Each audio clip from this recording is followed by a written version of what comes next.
Welcome to Channel the Persian Gulf is less a body of water and more a ticking time bomb.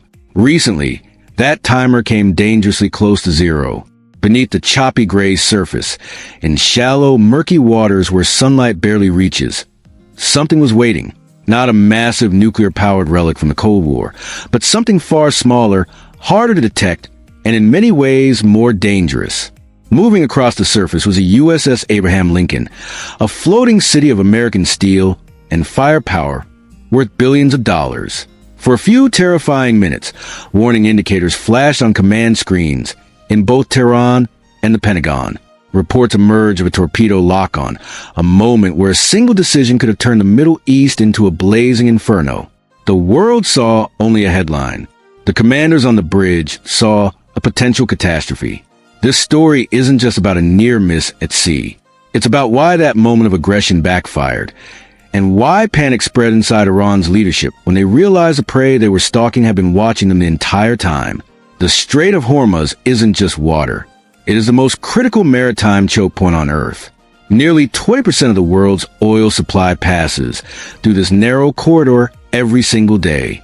It's shallow, congested, and deafeningly loud, filled with the constant roar of tankers and cargo ships. In naval warfare, sound is everything, and in this chaos, silence becomes a weapon. Iran understands it cannot defeat the U.S. Navy in open waters. Instead, it has built its strategy around turning this narrow passage into a kill zone. Their weapon of choice is a Kilo-class submarine. Small, cramped, diesel-electric, and designed to disappear into the seabed. These submarines don't chase targets. They wait, silent, patient, deadly.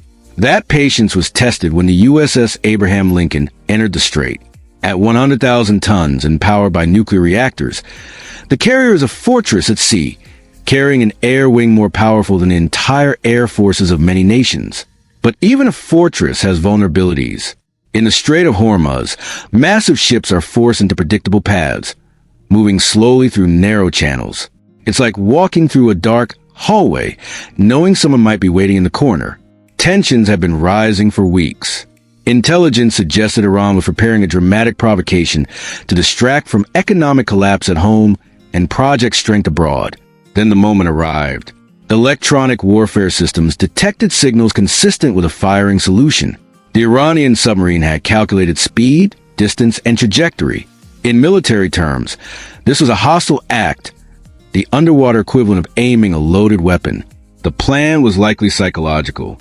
Prove they could sink an American carrier, claim victory, broadcast humiliation. But the assumption was wrong. The USS Abraham Lincoln never travels alone, and it never travels blind. While the Iranian submarine believed it was hidden within the noise of commercial traffic, the U.S. Navy's anti-submarine warfare network was already tracking it. High above, P-8 Poseidon aircraft monitored the waters, detecting subtle magnetic disturbances caused by metal hulls moving below. Escorting destroyers dragged long sonar arrays behind them, listening silently beyond the reach of their own engine noise. Then came the sound every submariner fears. Active sonar pulses struck the hull, sharp, unmistakable pings announcing a simple truth. You've been found. In an instant, the hunter became the hunted. Inside the cramped submarine, the realization would have been terrifying. Escape options vanished. Survival depended on restraint. That's when panic set in back in Tehran. The bold maneuver meant to intimidate had exposed the technological gap between a regional power and a global superpower. The U.S. response wasn't explosive. It was overwhelming. Additional naval assets surged into the region, including cruise missile submarines capable of launching more than 100 precision strikes. The message was unmistakable. Threaten one ship, and the response reaches everywhere.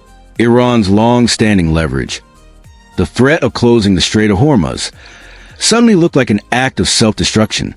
Any real attempt would invite retaliation capable of ending the regime itself. This encounter wasn't driven by strength. It was driven by desperation. Iran's economy is collapsing. Inflation is crushing ordinary citizens.